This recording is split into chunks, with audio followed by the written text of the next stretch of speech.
வணக்கம். கடவுள் அருள் TV channel நேர்களே, நான் உங்கள் அன்பான சயின்டிஃபிக் வேதிக் அஸ்ட்ராலஜர் அஸ்ட்ரோரஞ்சி பேசுகிறேன்.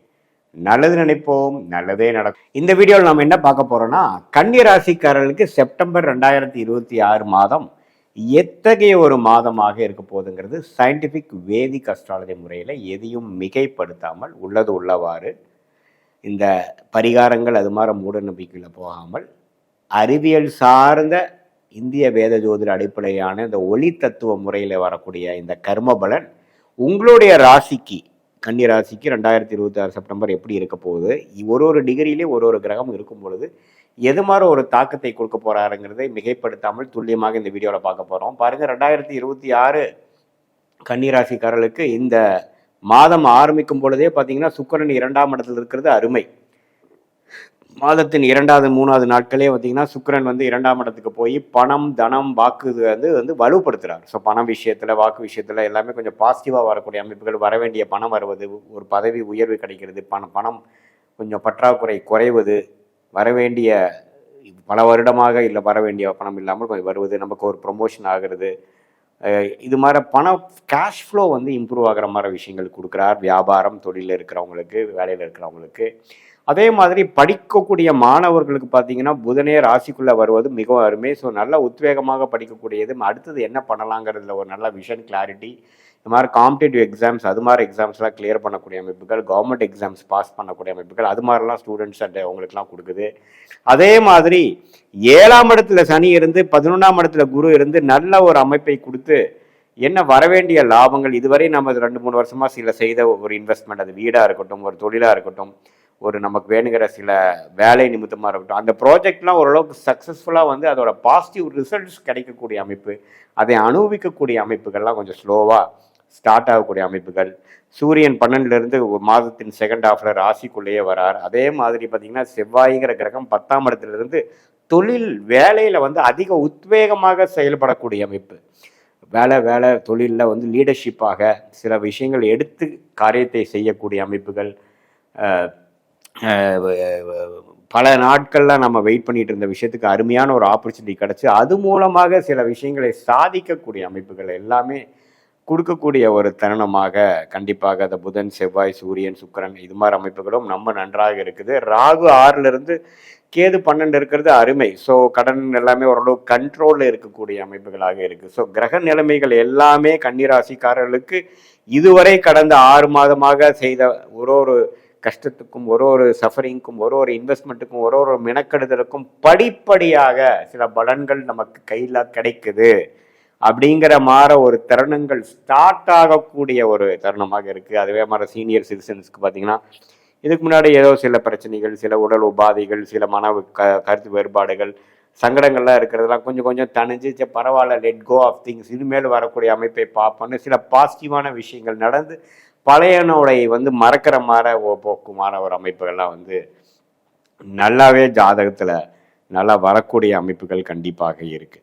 ஸோ இதெல்லாமே பார்த்தீங்கன்னா கூட்டி கழித்து பார்க்கும்பொழுது மாணவர்களாக இருக்கட்டும், இளைய வயதினராக இருக்கட்டும், தொழிலதிபர்களாக இருக்கட்டும், வேலையில் இருவர்களாக இருக்கட்டும், இல்லத்தரசிகளாக இருக்கட்டும், ஓரளவுக்கு நல்ல சாதகமான ஒரு பலன்களை கொடுக்கக்கூடிய அமைப்புகள் கண்டிப்பாக இருக்குது. இதில் பாருங்க, கொஞ்சம் அந்த சனியும் செவ்வாயின் பார்வை ராசிக்கு இருக்கிறனால சில ஸ்ட்ரெஸ் நிறையா இருக்கும். ஸ்ட்ரெஸ்ஃபுல்லாக இது நடக்கலையே அது நடக்கலையேங்கிற மாதிரி இருக்கும். பட் ஓவராலாக நீங்கள் பார்த்தீங்கன்னா நிறைய ப்ரோக்ரஸ் ஆகி வந்திருக்கீங்கிறது தெரியும். பட் இருந்தாலும் உங்களுக்கு மனம் சாட்டிஸ்ஃபேக்ஷன் வராது. ஏன்னா இன்னுமே நம்ம செய்ய வேண்டியது, பண்ண வேண்டியது சில விஷயங்கள் கண்டிப்பாக இருக்க தான் செய்கிறது. ஸோ அதனால் நம்ம என்ன பண்ணணும் அப்படின்னா, இன்னுமே கொஞ்சம் பொறுமையாக, இன்னுமே கொஞ்சம் அதனால நம்ம அஃபெக்ட் ஆகாமல் கொஞ்சம் மென்டல் ஸ்டெபிலிட்டியோட சில meditation, breath control, breathing, pranayama, அது மாதிரி சில செயல்பாடுகள் மூலமாக உங்களுடைய மைண்டை நீங்களே கொஞ்சம் கண்ட்ரோல் பண்ணி அடுத்த வரக்கூடிய காலகட்டங்கள் இன்னுமே நம்ம பாசிட்டிவாக செய்யக்கூடிய அமைப்புகள் இருக்குதுங்கிறத நம்பி இவ்வளோ தூரம் நம்ம செய்ததில் இன்னும் கொஞ்சம் சில மாதத்தில் முழுசான ஒரு ரிசல்ட் கிடைக்கும் அப்படிங்கிறதே நீங்கள் நம்பணும்.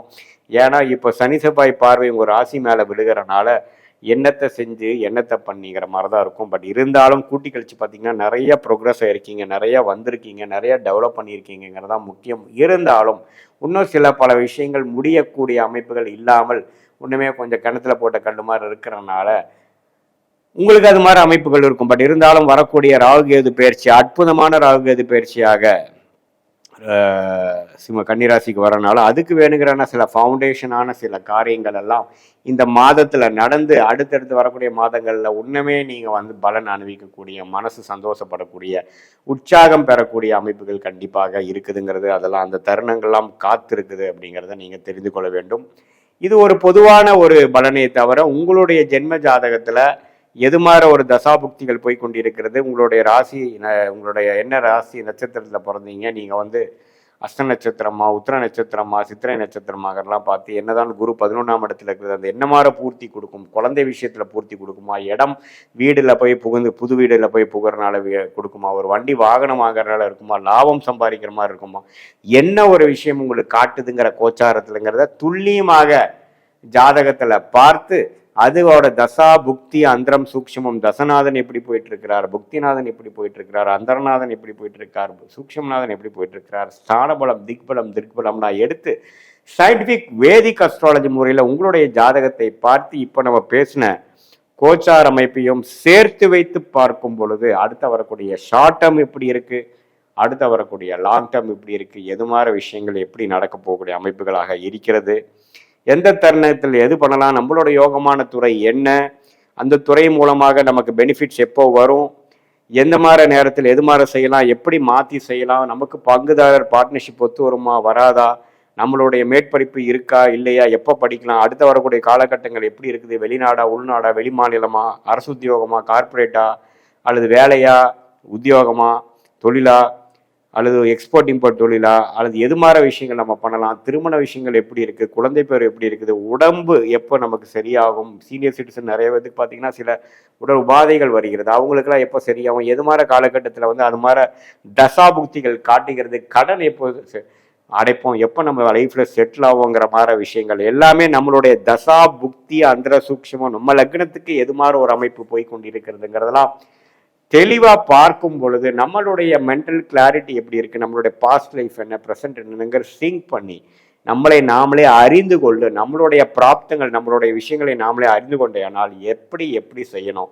எப்போ நம்ம அலட்டிக்கூடாது, எது மாதிரி விஷயங்கள் காத்திருக்கணும், எது மாதிரி விஷயங்கள் நமக்கு தகுந்ததாக இருக்கிறது, எது மாதிரி சாய்ஸ் நம்ம எடுக்கலாம், எது மாதிரி சாய்ஸ் நமக்கு சரியாக வராது அப்படிங்கிறதை தெரிந்து கொண்டு அதுக்கு தகுந்த மாதிரி நம்மளுடைய வாழ்க்கை திட்டங்களை தீட்டிக் கொண்டு அதுக்கு தகுந்த மாதிரி வாழ்க்கை நம்ம வாழும் பொழுது தேவையற்ற சமய விரயங்கள், தேவையற்ற பொருள் விரயங்கள், அதே சமயத்தில் எதிர்நீச்சல் போட்டு வாழ்க்கையில் நம்ம செய்யக்கூடாத விஷயங்களை செய்து அது மூலமாக பொருள் விரயங்கள், சமய விரயங்களை செய்து வாழ்க்கையில் வந்து நான் பல விஷயங்கள் வந்து ஒரு விஷயம் நான் வாழ்க்கையில் செய்யும் பொழுது அதுக்கு வேணுங்கிற விலையை கொடுக்க வேண்டியதாக இருக்குது.